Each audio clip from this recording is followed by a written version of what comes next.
Joining me on the line right now, he is the Tier 1 heavyweight champion, the first one ever. He is Luke Hawx. Luke, how you doing, man? I'm good, man. What's going on? Not too much. We are preparing for October 2nd, the second show, the Rumble in the Concrete Jungle for Tier 1. And I mean, I think the first question on everyone's mind is it's not every day you can say you were the first champion of a promotion, particularly one that is garnering a following like Tier 1 has. After that new show, A New Hope, that you can now get over at High Spots and WNLive.com. I mean, how does that feel, man? You are the first champion. No one can ever take that away from you.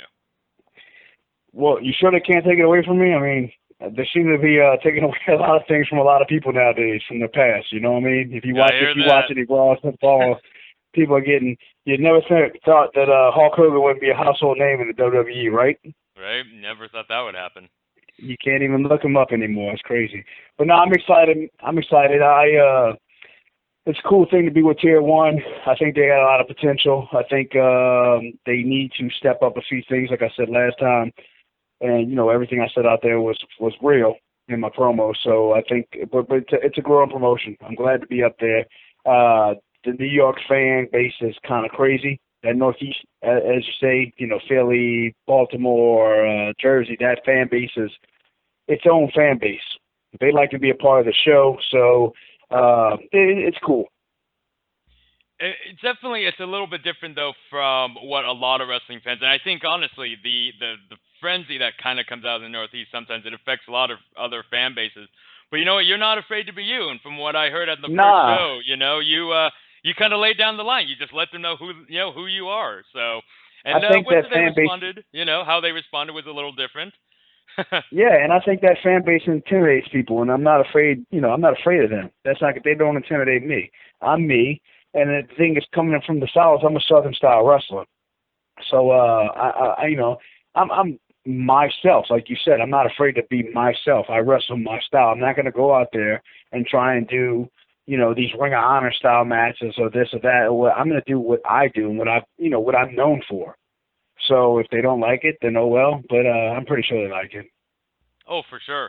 I mean, speaking of, you recently put out the video saying, "Hey, Tier 1 management, the second biggest show's coming up.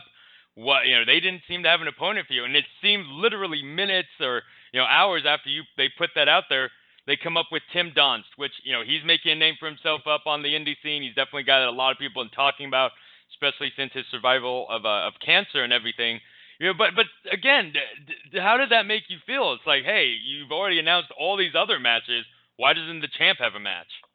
Well, it's kind of crazy. I know at first they were throwing around names, and they said might possibly be facing Biff Busick, but then they had a date change because another date got changed.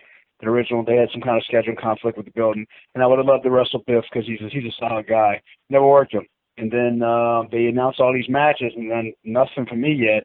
So it's kind of. It is a little frustrating because you're trying to prep and you want to know who you're working with, especially when you got a big match and you're the main event. You got to go out there, you got to put on the best match of the night, and you want to, obviously I don't want to wrestle no slag. I want somebody that can get in there and go, and somebody who's going to hit me just as hard as I'm going to hit them. And Tim Dunst, I don't really know him, but I've heard his name. I've read his name obviously from the reports. He's getting a little buzz, like you said, but I've never seen him wrestle before. So we'll see what's going to happen between me and him. I'm going to have to look up some of his stuff online. Hope I can find some matches. For sure. I mean, but there's also other guys in the locker room, guys like Joey H, who did technically win a #1 contendership for your title. And then Rude Boy Riley, they're going to have a match on the show as well. And they're all just calling you out. I mean, you are the champ, and I'm sure you're used to that. But, how does it kind of feel?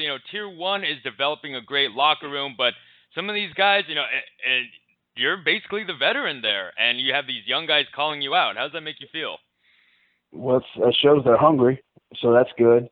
But when you're on top, you should be used to people gunning for your spot. It's no different than anywhere in life. Everybody wants to be the boss. Nobody wants to be the worker. But there's always that saying, it's too many chiefs, not enough Indians. Yeah. That's the problem some places, and that's not the problem here. There's only one chief there, partner.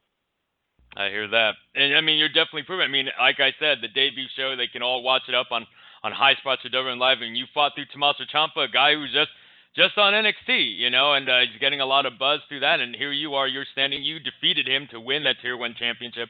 I mean, how does that make you feel, seeing that, what some would say maybe the biggest wrestling promotion in the world, featuring guys that you've beaten in the Tier 1 ring.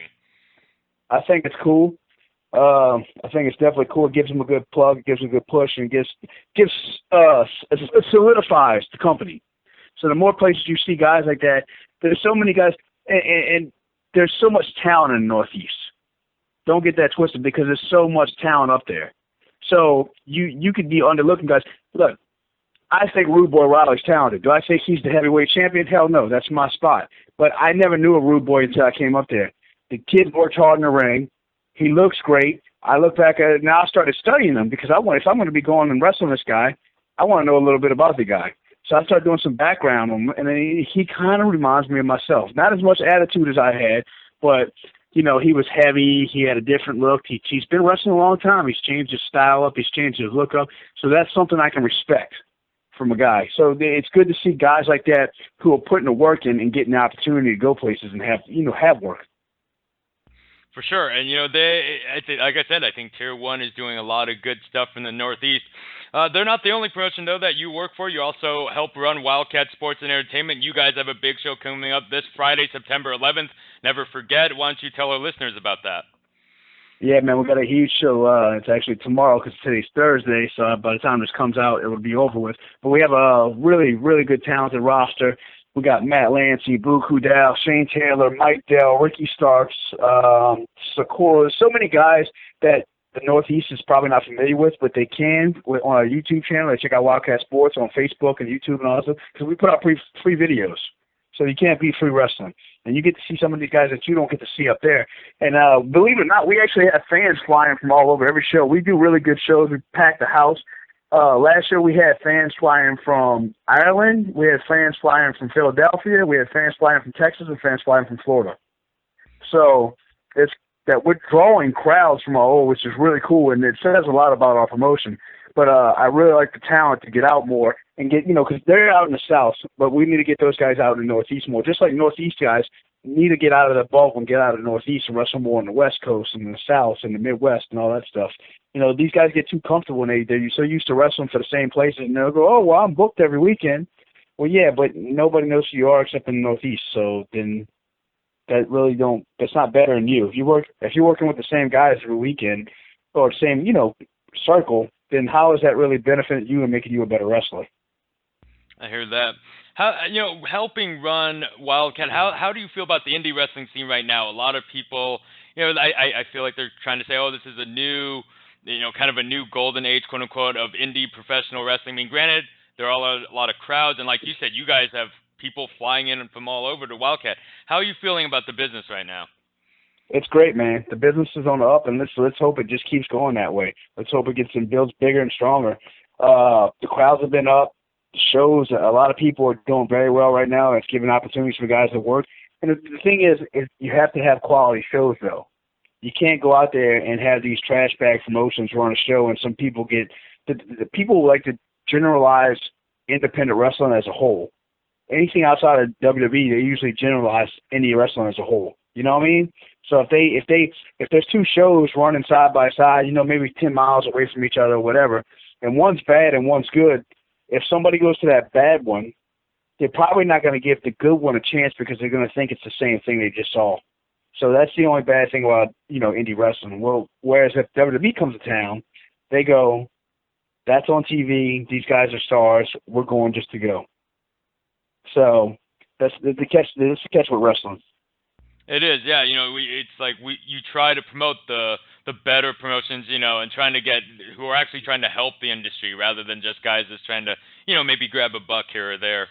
Not even grab a buck. It's just one to play wrestler. If you're and there's nothing wrong with having a full-time job and being a wrestler, because everybody does that when they start out, or even after they start out, if they get released from WWE, because sometimes money's not there. And there's no discouragement in that. Of course, everybody's goal is to be a full-time pro wrestler, but realistically, it's tough to do that. So, but if a guy who's 120 pounds and he's bagging groceries and, you get your groceries bagged and he's saying, hey, yeah, I'm a pro wrestler, does that make you want to go buy a ticket to see him wrestle?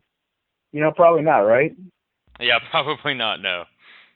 So it really just depends on how you sell yourself and what you do, and you got to think of a way to draw attention to yourself. Speaking of, maybe the last question again. We really appreciate the time, Luke.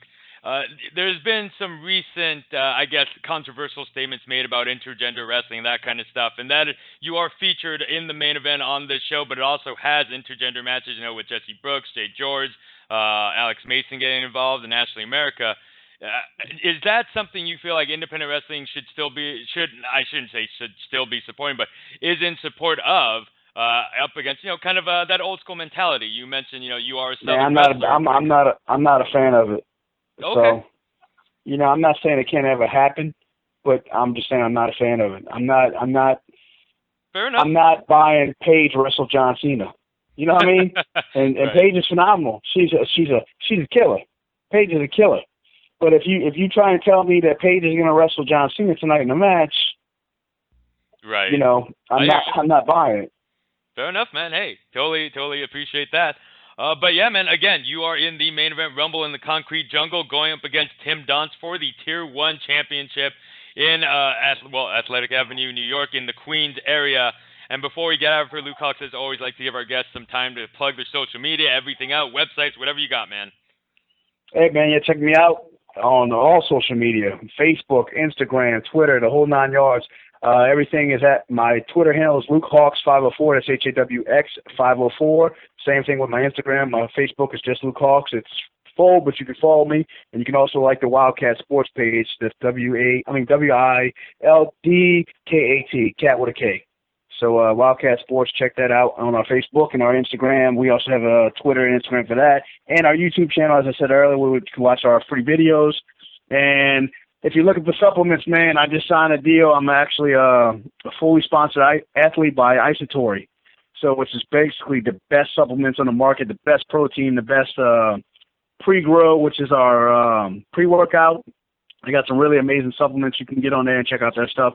Test boosters, the BioGrow, which is phenomenal, which enhances muscle growth. And so if you're looking to people always ask me about working out. That's my big thing, is because not only wrestling, but within the last 10 years, I've gotten into bodybuilding very heavily. So I love it. I do it full time. I do it multiple hours a day, almost every day, unless like my traveling permits me not being able to do it. But you can look at my older videos, my older pictures. I went from being 140 pounds to 230 pounds now. So, and that was just through hard work, through supplements, through time. It takes time. You can do anything you want to do, but it's going to take time. So you got to work hard. You got to put your effort into it. So I'm glad to be with a company like Isotory, who's getting behind me and backing me and taking care of me, man. And the supplements are phenomenal. So it's a big thing for me, especially being an independent pro wrestler. No, that's totally cool. Yeah, I recently saw it on the Wildcat Sports Entertainment page. Everyone go check that out on Facebook. You can save 30% off, I believe. You guys have a coupon code for that. Yeah, if you use Hawx15, HAWX15, you save 15% off. And look, I'm not plugging this because I'm with them. I was plugging this before I was with them because the products are phenomenal. That's what actually got me signed on with them, because I was plugging the products so much. I started taking their products, and it was phenomenal. Really, the best protein I ever had in my life. It's like drinking a damn milkshake from Baskin Robbins, and it's clean protein. So instead of me going and getting an ice cream milkshake, I can pretty much drink the exact same thing and get protein out and be healthy. You know what I mean? And not have so much fat and not so much calories. So I was just plugging the products away, and eventually it ended up landing me a sponsorship deal, which is phenomenal. And it's good. It's good because you want to be a part of something you believe in. Like, I like certain energy drinks I drink. There's certain energy drinks I do not like, and I can't even taste it because I can't stand the way it tastes. So if they came to me and they said, hey, we want to support your brand and we want to sign you up, I would never be able to comfortably do that because I'm not a money whore, number one. So even though if they threw out stupid numbers, you would have to do it. But it's always better when you have a product that you believe in and that you like and that you use. For sure, man. Hey, and like we said at the beginning, you got to be you. You're not going to be anyone else. Exactly, man. Well, Luke Hawx, you're not gonna catch me wearing Reebok if Nike support me. You know what I mean? I hear that. So, of course, Luke Hawx, we appreciate the time, man. Thank y'all. Appreciate it.